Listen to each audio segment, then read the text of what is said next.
பணவரவு என்பது நமக்கு ஏதாவது ஒரு ரூபத்தில் வந்து கொண்டே இருந்தால்தான் இந்த உலகத்தில் நம்மால் நிம்மதியாக வாழ முடியும். ஏதாவது ஒரு ரூபத்தில் வருவதற்கு நாம் ஏதாவது ஒரு முயற்சியை செய்ய வேண்டும் அல்லவா? அப்படி பணவரவு அதிகரிப்பதற்கு நாம் மேற்கொள்ளும் முயற்சிகள் வெற்றியடைய செய்ய வேண்டிய ஒரு சனிக்கிழமை செய்ய வேண்டிய ஒரு பரிகாரத்தை பற்றி தான் இந்த வீடியோவில் பார்க்க போகிறோம். அமாவாசை முடிந்து வரக்கூடிய ஒவ்வொரு கிழமையும் பலவிதமான வழிபாட்டிற்கும் பரிகாரத்திற்கும் உகந்த கிழமைகளாக திகழ்கின்றன.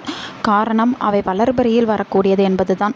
அந்த வகையில் வளர்பிறையில் வரக்கூடிய சனிக்கிழமை அன்று நாளைய தினம் நாம் மிகவும் எளிமையாக எந்தவித செலவும் இல்லாமல் செய்யக்கூடிய ஒரு அற்புதமான பரிகாரம் ஒன்று இருக்கிறது.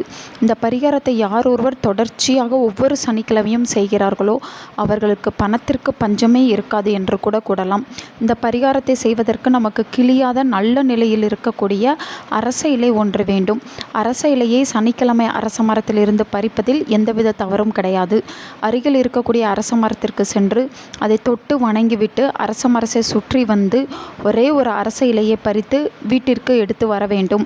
இந்த இலையை தண்ணீர் ஊற்றி கழுவக்கூடாது. அடுத்ததாக எச்சில் படாத தயிரை சிறிதளவு எடுத்து அதில் மஞ்சள் தூளை கலந்து மோதிர விரலை பயன்படுத்தி அந்த அரச இலையில் ரீம் என்று எழுத வேண்டும். சிறிது நேரம் அதை காய விட்டு பிறகு அதை நம்முடைய மணி பிரஸில் வைத்து கொள்ள வேண்டும். ஒரு வாரம் முழுவதும் அது அப்படியே இருக்கட்டும். அடுத்த சனிக்கிழமை இந்த இலையை அரச மரத்தடியில் போட்டுவிட்டு புதிதாக ஒரு இலையை பறித்து இதேபோல் செய்து வைத்து கொள்ள வேண்டும்.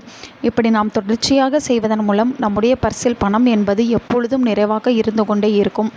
ஏதாவது ரூபத்தில் பணம் வந்து கொண்டே இருக்கும். வியாபாரம் சிறப்பாக நடைபெறும்.